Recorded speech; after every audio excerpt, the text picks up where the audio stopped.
people say, oh, I have so much, I feel stressed, I have whatever negative emotions or anger or whatever else, you don't have to drop those. They automatically will drop off. You can only connect with one thing at a time.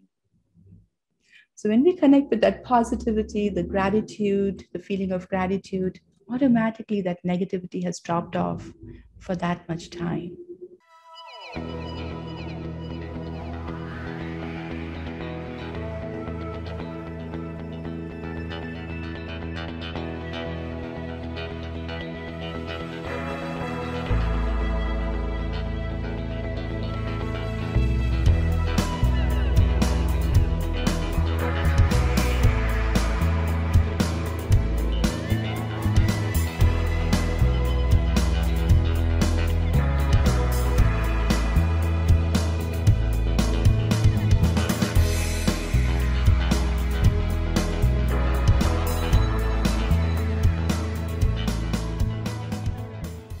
Hi, everybody. My name is Dr. Kristen Donnelly, and I am one of the good doctors of Abbey Research. At Abbey Research, we deeply believe that curiosity can change the world because it's the only thing that ever has. Somebody asking, what if this worked differently, or why do we do things that way, is what leads to incredible innovation and forward progress for the human race and our planet and everything else, hopefully. This series is in service of that. It's called Welcome to My World, and I get the opportunity to talk to incredibly fascinating people from all over the world who are different than me, which is literally every person, about something that they know that if we knew it, our lives would be richer. And today's guest is absolutely no exception. I am talking to Dr. Kanchan Anand, who lives in the Washington, D.C. metro area. She's been practicing medicine for 2 decades, specializes in internal medicine and nephrology, which until this moment I thought was something that only existed in fantasy novels. So excited to hear about that. And she believes in working from the heart, which doesn't surprise me at all. She's received several awards, including Top Doctors Award several times, Patient Choice Awards, Most Compassionate Doctor Award. She's pretty much just a badass. Throughout the pandemic, she finds the crisis of stress has been getting worse. So she developed a relaxation technique called My 60 Seconds. And that's what we're going to talk about a little bit today, because the work is so important. I know I'm not the only one feeling stress. You watching is not the only one feeling stress. And we can all use this technique. I've heard her talk about it before, and I'm really excited to share it with you guys. She's done workshops all over the globe, and we are privileged to have her here on Welcome to My World to talk about it with us. Dr. Anand, thank you so much for joining me. Thank you, Kristen, for having me. It's such a privilege. I'm so proud of what you're doing, Kristen. Oh, gracious. Thank you so much. We have so much fun. Work. Yeah, I listened to your TED Talks, so many of them. It's amazing. It's a little insane.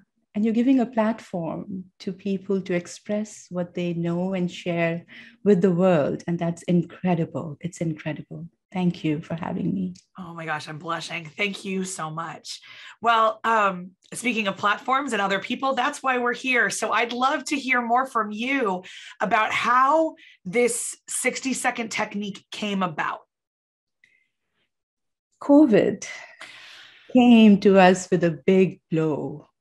Nobody was prepared. And this was early on when, we did not have the vaccine. People were so stressed. I was rounding at the hospital, making my rounds. And 2 of the nurses literally stopped me during my rounds and said, Dr. Anand, is there anything we can do to feel calm and relaxed? That's how it started. And I still remember that moment, that place, because that was the birthplace of My 60 Seconds. And we sat down. So I said, let's sit down and talk. I knew they were so stressed. We were all wearing masks. We couldn't see each other's expressions, but I could see the pain in their eyes. And so we sat down and I said to them, live in the present moment. Don't worry about the past and don't worry about the future.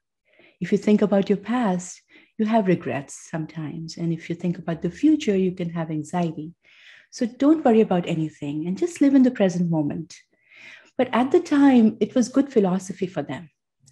But they needed something more concrete. And that I realized when I went home.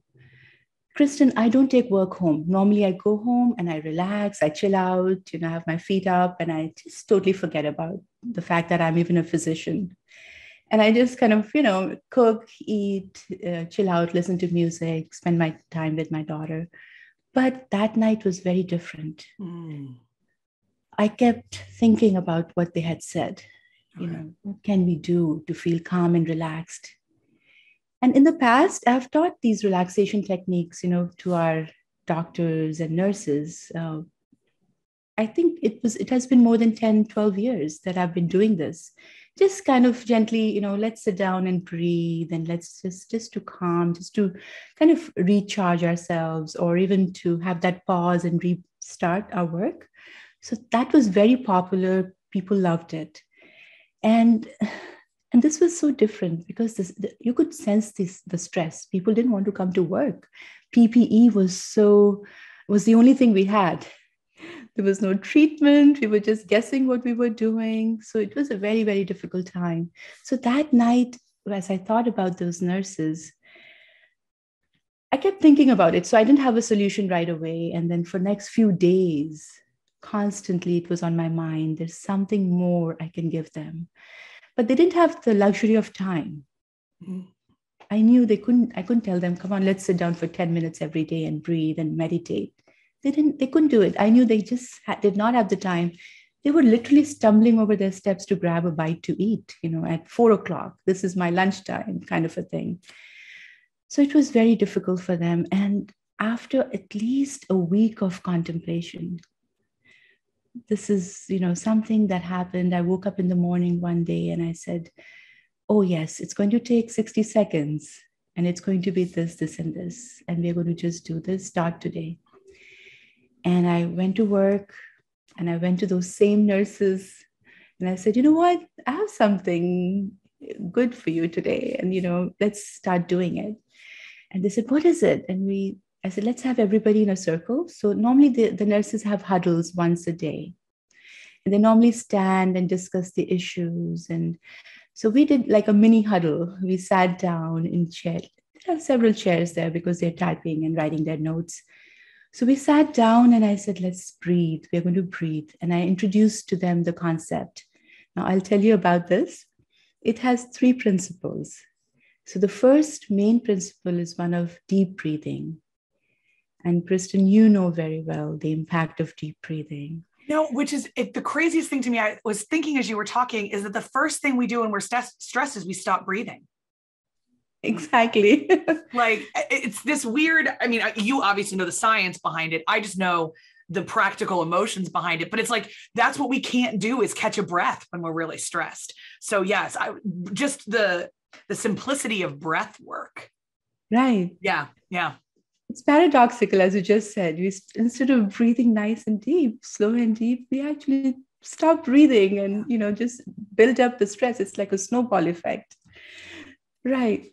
So we started. The first step is to take deep breaths and we expand our lungs fully as, we breathe in and completely empty our lungs. That's the concept of deep breathing. It actually releases serotonin, dopamine in our brain, in the neurotransmitters, and that's how we feel calm and relaxed. And you've seen in your practice somebody who's agitated or anxious, they breathe shallow and fast like that. And when you see somebody who's really calm, they would be breathing slow and deep.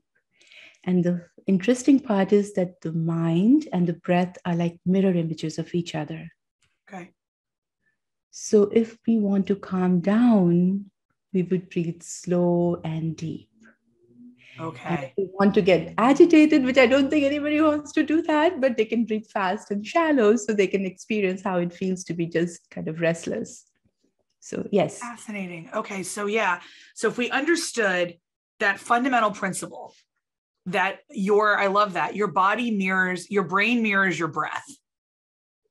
Your mind mirrors your breath. Yes. Yeah. I have several friends that have panic disorders. And the thing that we have to get them to do is to breathe. Absolutely. And because it's the thing they can't do when they're in the middle of one of their panic attacks. So, so we have deep breathing as a principle. What's the next one? Throughout those 60 seconds, we breathe. Second principle is one of connecting Okay. with the positivity of the universe. As you know, the universe is an abundant source of everything, including positivity, healing. So when we connect with the universe, with that positivity, we start receiving it in our hearts. Just like the cell phone, we charge it, right?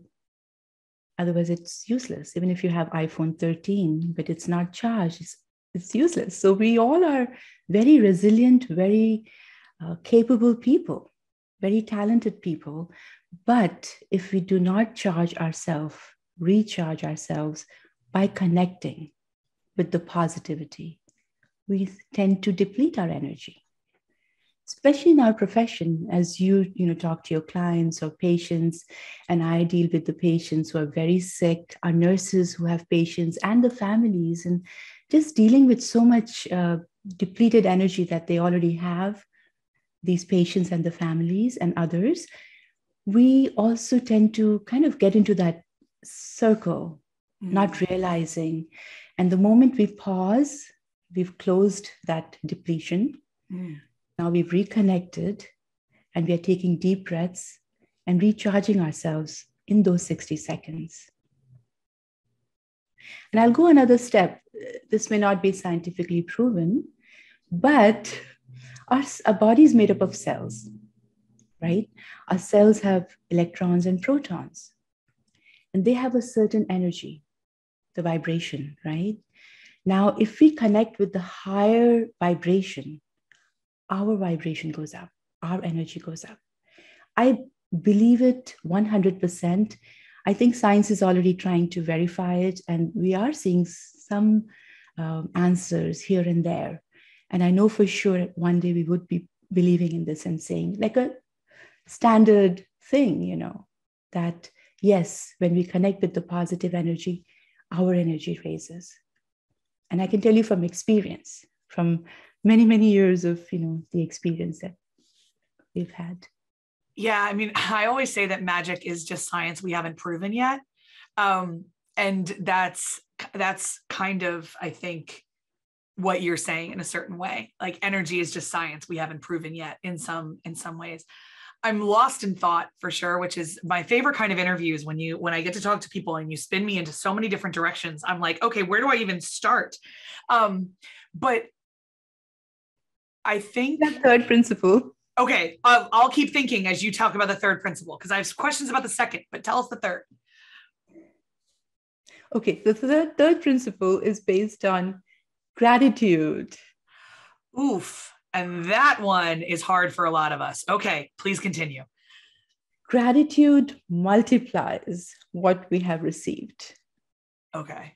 Even in the practical sense of things, you have two kids, suppose, and they want something and you give it to them, say, for example, a pencil. They come to you, you give it to them, and one of them is like, thank you, mom, or thank you, aunt. And they're, oh, I really needed it. You're so kind. And they go. And the second one just takes and goes away. Next time, if you only have one pencil, we will tend to give it to the person who was grateful.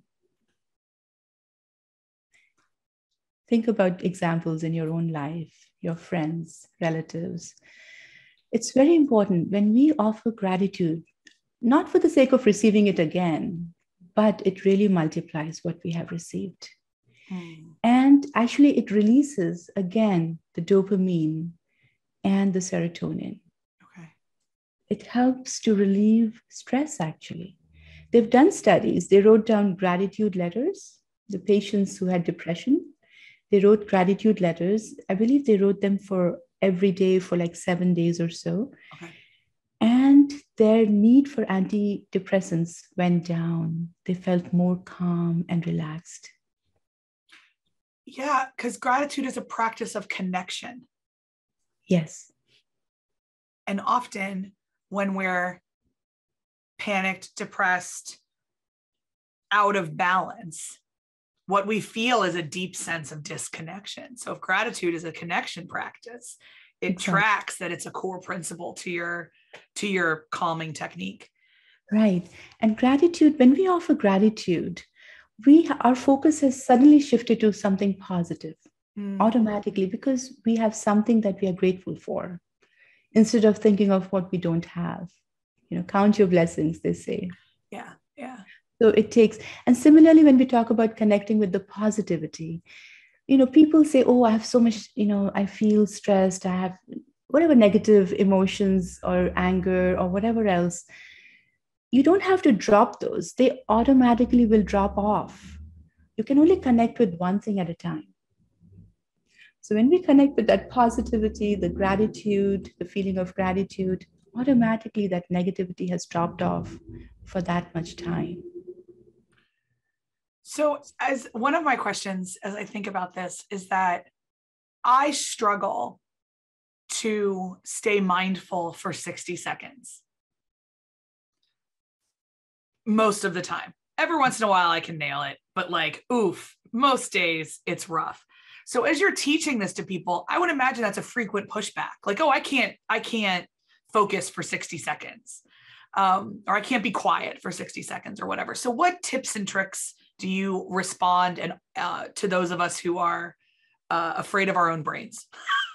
I can give you two examples that come to my mind. Recently, I was rounding, and one of our specialists, a surgeon, was also, he was doing his notes, and he said, I can tell you, I had 8 consults and I saw 15 patients and I have to go to OR and I can't believe, I'm just so stressed. And he's a friend of mine. And I said, just sit down and relax and take a deep breath. We'll do my 60 seconds. And he says, I don't have the time. And I said, you do have 60 seconds. I didn't give up on him. And he kept saying, no, I don't have time. And finally, I said, come on, let's close our eyes. And instead of in this discussion, we've spent 60 seconds already. So let's just close our eyes and breathe. And I typically will walk you through it. When I do it with my team members, I speak and I walk them through the process. And so I started doing it. And after 60 seconds, he still hadn't opened his eyes. And I said, thank you. It's time to say thank you to the universe and let's open our eyes. And he was gone. And then after, a couple of seconds, he opened his eyes and said, what was that? It was like the best massage I've ever had, he said. It was like I know, I love that feeling at the end of the massage where you're like, please don't tell me it's over because I could fall asleep. Like yeah. It was something. And then recently, I was invited to present my 60 seconds to our executive team members of the hospital. And one of the senior most leaders of the hospital said, I can't sit for 30 seconds. This is afterwards, after the experience. He said, I typically cannot sit for even 30 seconds. And coming to your point, and that's why I brought it up. And he said, it slipped by like that. And I feel so much better. It was amazing. So it just flies by. Once you do it and you've experienced it, you want to do it again and again. And I'll give you some more. I was going to say, would you mind walking us through it right now? Oh, absolutely. Yes, okay. We can do it. So we'll close our eyes. Just be comfortable, and you're already sitting. And we'll take deep breaths. Expand your lungs fully as you breathe in, and completely empty your lungs as you breathe out. Another deep breath. We are now connecting with the positivity of the universe and receiving it in our hearts. Keep breathing. My heart is filling up with positivity and calmness.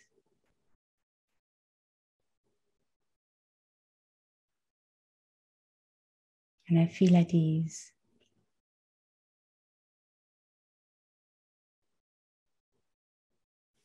It's now time to say thank you to the universe for giving us this opportunity to receive the positivity and calmness in our hearts.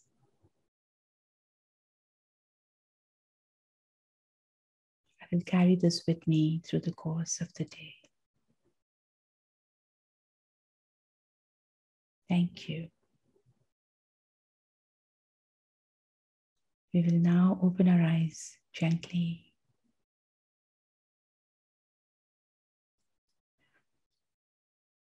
It's simple, it's easy, it's very effective. Yeah. And I think what I was taken aback by as you were walking me through that was, first of all, how still restrained some of my breath feels, because I'm struggling with some upper respiratory stuff. And so how precious breath is, especially I would imagine for COVID patients for whose breath has been stolen and whose breath has been limited. And I was reminded both of my own power and my own limitations at the exact same time. And that the need for the connection to the universe, because I can't often find breath on my own. Right. Yeah. I have a friend, Lolita, who talks about the power of the pause. And that is so much of what you're doing reminds me of that phrase, the power of the pause. Yes. And yeah, I love that. Thank you. Thank you so much, Kanchan. You're welcome. So after I started doing it with the team members, in the IMCU on different floors. So I would walk, because we have patients on various floors, the medicine floor, the surgical floor.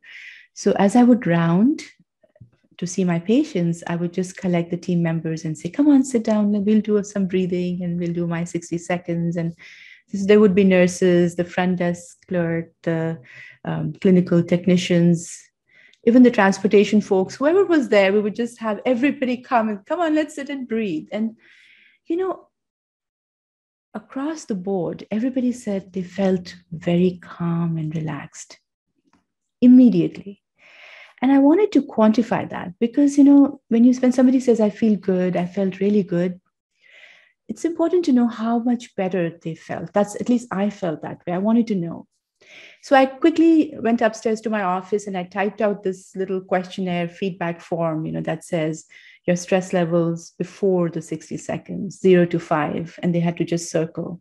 And then stress levels afterwards, 0 to 5. And so based on that and where they worked, and it was anonymous, so they could give their comments, etc. So just to get a feel of how they were responding to it. And we found, and you'll see in the graphs, that the stress levels came down anywhere from 40 to 60%. Now, that's incredible. And it actually opened my eyes to this whole process. 40 to 60%. Huge. Yeah.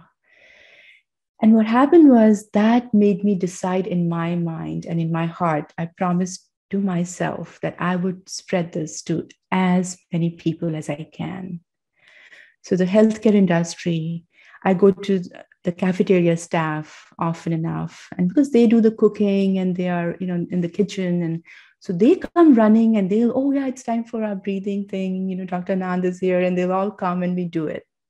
It's fun. It's so cute. It's just that the bond, the connection, and that feeling of relaxation that it's empowering them. Yeah. Each person who does it, now you are empowered. You know what to do. It's no secret. It's free, but it's so powerful. Yeah. So our pharmacy staff, our therapists, physical therapists, our case managers, everybody, our security staff. So I would go early in the morning at 6:30 because they have change of shift at 7. So I would sit with them and do it. And then I would go at nighttime on my off days to go to the emergency room, because I wanted everyone to taste it, to have it with them. Why should the night team suffer and not know this, easy thing that they can do? So we started doing it across the whole system, and then it became system-wide. We have 5 hospitals in our system, so they all were encouraged to do this. And it's just, the impact is amazing. Now they don't need me sometimes. The nurses in the IMCU, they know what to do. They have, these well-being champions, 60-second champions. They'll sit down and they'll say, come on, let's breathe. And they do it, and they love it. I love that. There's the simplicity of breath that we overlook so often, I think, in our cyclones of chaos that most of us exist in on a regular basis. You have been just so generous with your time, and I am conscious of that. And so we're going to hit pause on this conversation here because we have so much more to talk about. But as we wrap up this piece, is there anything you'd like to say to the audience on a note for leaving? All I have to say is remember to have that pause in your life. Remember to breathe slow and deep. And this is not just for the healthcare industry. It's for anybody and everybody who's listening to this podcast and to this interview or the conversation to my world. And just breathe and show it to other members of your family or your friends who are struggling with, breathing or stress, etc. Absolutely. Could not have said it better myself. In fact, if you've appreciated this video, one of the best ways to spread the word about this message, believe it or not, is to hit like, because then the algorithm will put it into other people's feeds. So that would be great. If you've appreciated this conversation in general, I have a lot like it. So subscribe to the channel and then share this as widely as you can, because everybody needs to reconnect with the power of our breath. After so much, I'm really convinced that a lot of our systemic trauma has stolen our ability to breathe in so many ways, and that's what feels so crushing. So let's figure out how to breathe again together. Dr. Anand, I'm honored. Thank you so much for sharing your message with us here on this channel. And I already look forward to talking to you again in the future as you continue to develop this and practice this and get even more evidence that it's life-changing, I think, as we keep going. Thank you, Kristen, for having me. And I wish you all the luck with more and more TED Talks and your messages that you're spreading across the world. Thank you. Thank you. I need a TED break. So we will be 4 in 1 year was a lot and not recommended on the breathing system. So, but I absolutely love this mutual admiration society we have built here, and I'm really grateful for it. Friends, I am honored that you chose to spend your time with us too, for it is precious and we are aware of that. My name is Dr. Kristen Donnelly. My guest today has been Dr. Kanchan Anand. This has been Welcome to My World, and I'll see you next time. Bye. Bye.